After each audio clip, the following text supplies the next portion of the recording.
Hello বন্ধুরা, আজকে আমার একটা মিনি ব্লগ। আমার বাবুর জন্য রাত্রের খাবার রুটি বানাইতেছি।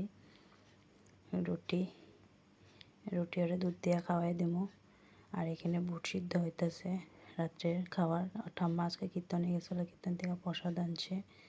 দেখো কী করতেছে ঠাম্মা। রুটিটা বানায় এখন তারপর গ্লাস দিয়ে এসে করে দেখো দাঁড়ায় গিয়ে শয়তানি করতেছে, দেখতেছে কী করি। দেখো চালের থেকে চাল নিয়ে সব চাল ঘরে ছিটটা ফালাই অবস্থা নাই করে দিচ্ছে।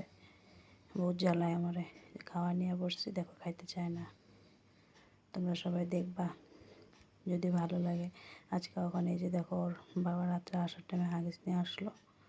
হাগিস নিয়ে এসে এই যে এখন হাগিসটা পরামো। ও ওখানে পয়সা ঘুমাইব। এখন ঘুমায় পড়ছে। এখন আমি খাইতে যাবো ওরা শোয়া